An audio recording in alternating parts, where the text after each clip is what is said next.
მოგესალმებით, მივესალმებით ჩვენს მსმენელს, ეთერში ბოლნისის ხმა არის. შეგახსენებთ, რომ ბოლნისის ხმა პროექტების იხვის ფარგლებში ხორციელდება, რომლის მხარდამჭერია გერმანიის საგარეო საქმეთა სამინისტრო და DVV International. დღევანდელ გადაცემაში ვისაუბრებთ გენდერული სტერეოტიპების გავლენის შესახებ ქალებზე. გენდერული სტერეოტიპები იმგვარი წინასწარ განსაზღვრული მოლოდინები და წარმოდგენები არის, რომლებიც მამაკაცებისა და ქალების როლებს და ქცევებზე გვთავაზობ საზოგადოების მხრიდან თავიანთ აზრს. ეს სტერეოტიპები ხშირად გავლენას ახდენს ქალების ცხოვრებაზე, რადგან მათ უწესებენ კონკრეტულ მოლოდინებს და ზეწოლას იმის მიხედვით, თუ როგორ უნდა მოიქცნენ და რომელი თვისებები უნდა ჰქონდეთ. გენდერული სტერეოტიპების მაგალითები არის მრავალი როლი. მაგალითად, ქალებს ხშირად მიაწერენ პასუხისმგებლობას შინაური საქმეების, ოჯახის მოვლასა და შვილების აღზრდის მიმართულებით. ეს შეიძლება შეაფერხოს მათი პროფესიული განვითარების შესაძლებლობები და გამოიწვიოს კარიერული შეზღუდვები. ემოციური სუსტობა. ქალებზე ხშირად განიხილავენ როგორც ემოციურად უფრო მყიფეებს, რაც შეიძლება გამოიწვიოს მათი დისკრედიტაციის საზოგადოებაში.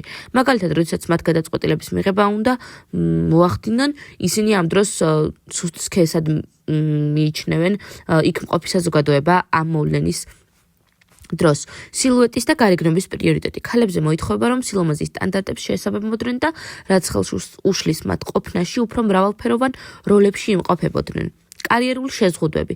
გენდერული სტერეოტიპები ხშირად ქმნიან გარემოს, სადაც ქალები ვერ აყალიბებენ წარმატებულ კარიერას, რადგან მათ ხშირად არ შეუძლიათ დროისა და ენერგიის დათმობა პროფესიული მიზნებისთვის.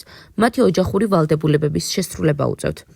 სტერეოტიპები ხშირად ხელს უწყობენ ამგვარი პიროვნული და კარიერული არჩევნების შეზღუდვას, როგორიც არის კონსოლიდირებული არჩევანი, რაც შეიძლება ქალებისაგან გაზიარებული შესაძლებლობებისა და პერსპექტივების ნაკლებობა გამოიწვიოს. ემოციური ზეწოლა. სტერეოტიპები შესაძლოა ხელს შეუწყობდნენ ქალების ემოციურ და ფსიქოლოგიურ წნეხებს, რადგან მათ ხშირად უნდა შეასრულონ არარეალისტური მოლოდინები საკუთარი თავისგან. გენდერული სტერეოტიპების წინააღმდეგ ბრძოლა საშუალებას აძლევს ქალებს უფრო თავისუფლად და ფხიზლად განავითარონ თავიანთი შესაძლებლობები, რომლებსაც ისევე როგორც მამაკაცებს აქვთ. ძალიან დიდი მადლობა იმისთვის, რომ იყავით ჩემი დღევანდელი გადაცემის მსმენელი. მე დღეისთვის გემშვიდობებით, ხოლო გიტოვებთ ჩვენს მეგობრებს თეთრი კარვიდან, მოусვიდეთ, იხალისეთ და ბედნიერ კვირას გისურვებთ.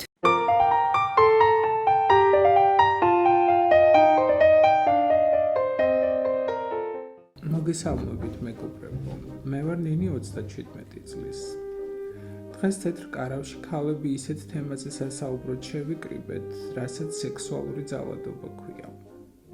არ დაგიმალავთ და არც თუ ისე დიდი ხნის წინ პირადად მე სექსუალურ ძალადობაზე სულ სხვა წარმოდგენა მქონდა. არადა აღმოჩნდა, რომ ყველანაირი ქმედება საპირისპირო სქესისგან იქნება ეს ფიზიკური თუ სიტყვიერი, რაც ჩვენი სურვილის გარეშე ხდება, ძალადობაა და დასჯადია. თითქმის ყველა ქალს ერთხელ მაინც განუცდია ეს შეურაცხყოფელი გრძნობა, მაგრამ ამაზე ყოველთვის გრცხვენოდა და გვერიდებოდა საუბარი. მადლობა ღმერთს, ახლანდელი თაობა მეტად არის ინფორმირებული და შესაბამისად უფრო დაცულებიც არიან. მე ჩემს ისტორიას მოგიყვებით. დაახლოებით 10 წლის წინ ერთ-ერთ ძალიან ცნობილ კომპანიაში დასახელებისგან მაინც თავს შევიკავებ, სტაჟიორად ამიყვანეს და ძალიან გახარებული ვიყავი. ვოცნებობდი, რომ იქ გამეგრძელებინა მუშაობა. ჩემი უფროსი ახალგაზრდა სიმპათიური მამაკაცი გახდა და განსაკუთრებულ ყურადღებას იჩენდა ჩემს მიმართ. ცოლიანი იყო და მისი მეუღლეც ჩვენთან მუშაობდა. ოღონდ სხვა განყოფილებაში. ერთი წლის შეუღლებულები იყვნენ და ვფიქრობდი, რა კარგი წვრილია მეთქი. ერთხელაც მათ ყოფილ თანამშრომელს დედა გარდაეცვალა და ყველანი პანაშვიდზე წავიდნენ, მათ შორის ჩემი უფროსის ცოლიც. პირველად აღმოჩნდით ოთახში მარტო მე და ჩემი უფროსი, მაშინვე რაღაც უსიამოვნო წინათ გრძნობა დამეუფლა. უხერხულად ვიგრძენი თავი და მეც წასასვლელად მოვემზადე.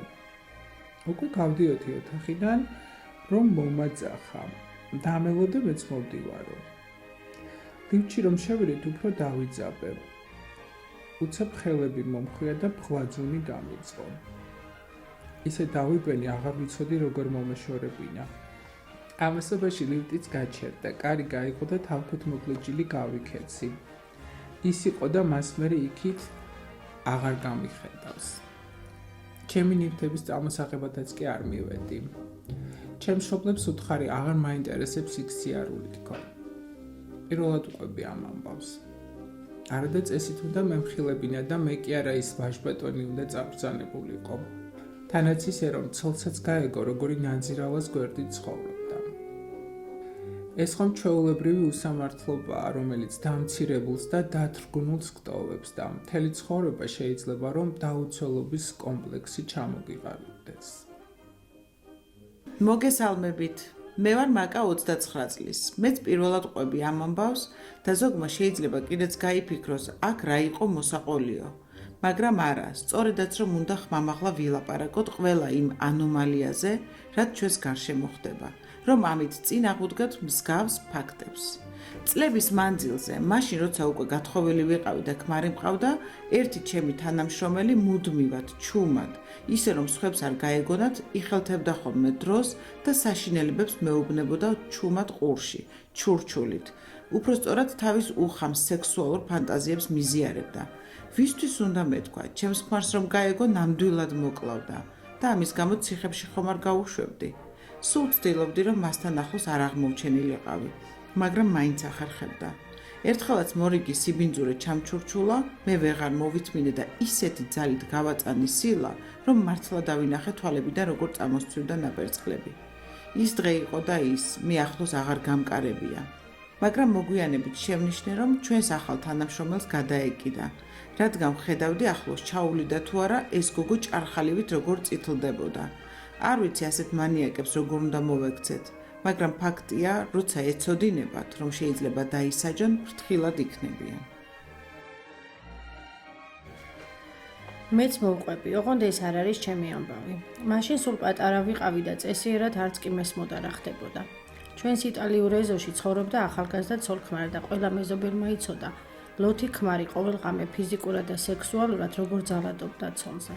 მაგრამ თვითონ ქალი ხმას არ იღებს და რა ჩვენი საქმეაო, მეზობლებიც არ ერეოდნენ. ერთ ღამესას დიდი ლეწვა მტვევის ხმა გავიგონეთ.